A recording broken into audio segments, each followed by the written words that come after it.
تم رصد نشاط مريب لحسابك وحصل اللي حصل والدنيا اسودت في وشي.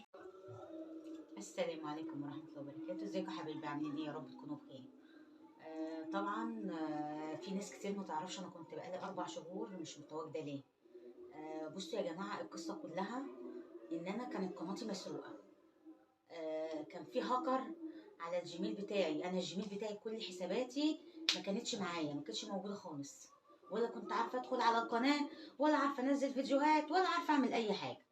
والحمد لله بفضل الله بفضل الله، يعني الحمد لله رب العالمين، ربنا وقع قدامي واحد اقسم بالله. يعني انا مش عارفه ازاي ما كنتش بتابعه زمان، يعني انا مش عارفه، يعني هي بالصدفه كده بعد محاولات 4 شهور مع اكبر ناس وبصوا يعني ناس في نفس المجال ده دايسين فيه، بل بالعكس بيعملوا فيديوهات عشان نتعلم منهم، شروحات، قنوات تعليم. ما عرفوش يساعدوني وما عرفوش يعملوا معايا حاجه، لان اللي هكر الجيميل بتاعي لان اللي هكر الجيميل بتاعي وسرق الحسابات بتاعتي، غير الباسورد، غير معلومات في الحساب عندي. كل ما اعمل استرداد يجيلي حاجات تانية، فتحوا على جهاز تاني. مفيش، انا يعني انا مش قادره، مش عارفه هقول لكم بس انا هقول لكم عشان تخلوا بالكم، يعني تخلوا بالكم يا جماعه. الجيميل ده مش بيبقى قناه بس، الجيميل ده بيبقى عليه كل حاجه. يعني ممكن بيتكم تتخرب بسبب سرقه جيميل، بس حساب ليكوا على الفيسبوك او على جوجل، حسابات جوجل. الحساب ده كان عليه صور، وكان عليه ملفات، وكان عليه حسابي تيك توك وكواي وتويتر وحتى حساب غير حساب القناه كان محطوط كمان عليه حساب الادسنس. يعني بصوا كان كل حاجه. عارفين انتوا اللي صحيت من النوم كده لقيت اكن ابني ضايع مني مش لاقياه بالظبط. عارفين حرقه الام على ابنها لما يبقى تايه منها والناس تقول لها ربنا يصبرك ويردهولك؟ انا كنت كده. رفعت اخر فيديو يوم 14/12 السنه اللي فاتت، وتاني يوم بقى اللي هو يوم 15 اللي هو كان اليوم النكسه يعني بالنسبه لي، اليوم اللي هو ربنا اللي يعلم بيه. صاحيه من النوم ولا بيه ولا عليا، بشوف الاحصائيات زي كل واحد صاحب قناه بيدخل يبص في الاستوديو. لقيت لي معمول لي تسجيل خروج من العده بتاعتي، من جهازي، من تليفوني. ادخل احط الباسورد مش نافع، يقول لك انت مغيراه من 4 شهور ولا من 3 اشهر. الله، ازاي الكلام ده؟ كان وقتها قال لك انت لسه مغيره الباسورد، انا ما كنتش غيرته. دلوقتي بقى لما كنا بنعمل استرداد محاولات، يعني كان يقول لك انت مغيراه من 4 شهور. فانا الفتره دي انا ما غيرتش فيها، انتوا فاهمين؟ وبعدين انا متاكده ان هو ده الباسورد بتاعي، انا مش تايهه عنه. جريت على الكمبيوتر، انا كنت فاتحه الحساب حساب القناه كنت مشغلاه على الكمبيوتر عندي وعلى التليفون. دخلت على الكمبيوتر الجهاز لقيته برضو معمول له تسجيل خروج من جميع الاجهزه. بقى اتعمل لي تسجيل خروج من جميع الاجهزه، وان انا اصلا مش عارفه اوصل له. طيب ادخل اعمل استرداد بقى، اعمل استرداد برقم التليفون واللي انا حطاه وجميل الاسترداد. ما انا عامله محققه بخطوتين، انا مأمنه بخطوتين. كل ما ادخل يقول لي بياناتك غير صحيحه، جوجل عايزه بيانات اكتر من كده علشان ترجع لك الحساب. يعني بصوا، انا هي رساله جات لي: تم رصد نشاط مريب، تم رصد نشاط مريب الى حسابك. ربما يكون مستخدم اخر حاول ان هو يدخل ووصل فعلا البريد الالكتروني وكلمه السر. فطبعا كده خلاص بقى جوجل شايفه ان المعلومات اللي انا بعمل بيها استرداد مش هي، يعني مش انا صاحبه الحساب. طيب انا احب ادخل باسترداد حتى بالاسم، اسم المستخدم، احط الاسم واللقب. برضو قال لك غلط، مش موجود اصلا على جوجل في حسابات جوجل. طيب قالوا لازم بنفس الجهاز، تخش من نفس الجهاز وشبكة الواي فاي. احط برضو واستخدم نفس الجهاز شبكة الواي فاي، برضو مش نافع. طب اعمل ايه تاني؟ كل المحاولات بقت بالفشل كلها. مفيش واحد دخل ساعدني وعرف يوصل للنتيجة. كانوا بيستغربوا. حتى الجيميل يعني الجيميل اللي هي بيجي عليه الرسائل اتقفل. الرسائل كلها اتقفلت، ما بقاش يجي عليه اي حاجه نهائي، قفل خالص، كله اتقفل كله اتقفل. وبعدين دخلت بقى على الحساب نفسه من الجيميل على الاداره بتاعته، ادارته على جوجل، اتلقيته طبعا برضو مسجل خروج بيقول لي يلزمك الدخول. طيب كل ما اجي ادخل واحط رقم التليفون يجيني كود احطه كده، خلاص انا اهو ماشيه معاهم واحده واحده في الاسترداد. طيب وبعدين يقولوا بقى ايه، تمام كده، يعني انت كده خلاص دخلت رقم التليفون وجالك كود وحطيتيه، هنبعت لك بقى رمز على الجيميل تحطيه عشان تثبتي ان دوت حسابك. طب ما الجيميل واقف، الجيميل مقفول، ما بيجيش عليه اي رسائل نهائي نهائي نهائي. اقسم بالله ما في حد عرف يعمله، ما حدش، كله احتار احتار احتار، قال لك طب احنا هنوصل ازاي ما فيش رسائل بتيجي.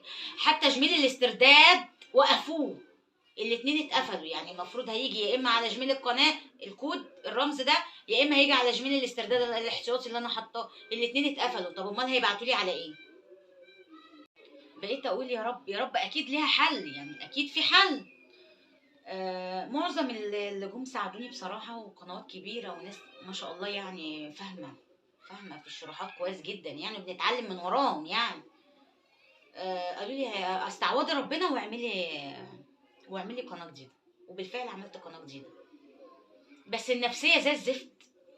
انا هبتدي من الاول ازاي تاني بعد ما وصلت 10,000 متابع؟ وانا وصلتهم في يوم وليله؟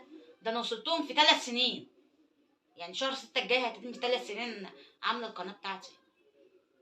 يا جماعه الموضوع صعب صعب صعب صعب صعب، وكل صحابات القنوات مش بيهمها غير المشاهدات والارباح والمشتركين وبس. مش عارفين ازاي يامنوا حساباتهم، يقولوا احنا عاملين مأمنين بخطوتين وخلاص. لا لا، حتى لو امنتي بخطوتين، وحتى لو عملت رموز احتياطي ان انت تستردي بيها، لا لا لا، ده كله مش امان خالص.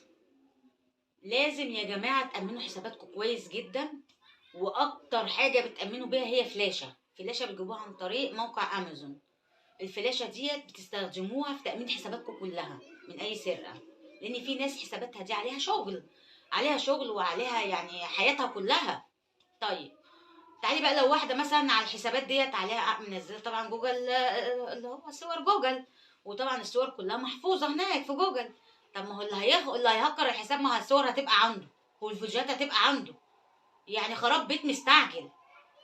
فبصوا امنوا حساباتكم، وفي معلومات مهمه جدا لازم تحفظوها في كراسه عندكم علشان تقدروا تستردوا بيها قناتكم. المعلومات ديت يعني لازم تكونوا عارفينها عن حساب الاسس بتاعكم، اللي هو حاجه اسمها BUB، وارقام كتيره كده طبعا ما كنتش عارفه عنها اي حاجه. واسم المعرف لازم تحفظوه يا جماعه، وتاخدوه عندكم سكرين في اي حته، يا اما تكتبوه في ورقه. الحاجات دي لازم تتكتب، مش شرط بس جيميل وباسورد، في حاجات كتيره. حتى ID بتاع IP بتاع الجهاز اللي مفتوح عليه، اسم الجهاز، الموقع اللي انتوا بتفتحوا شغالين منه، المكان يعني اللي انتوا عايشين فيه. حاجات كتيره قوي لازم تبقى مكتوبه عندكم في كراسه، كده على جنب كده للحاجات دي، علشان لا قدر الله لو حصل اي ظرف.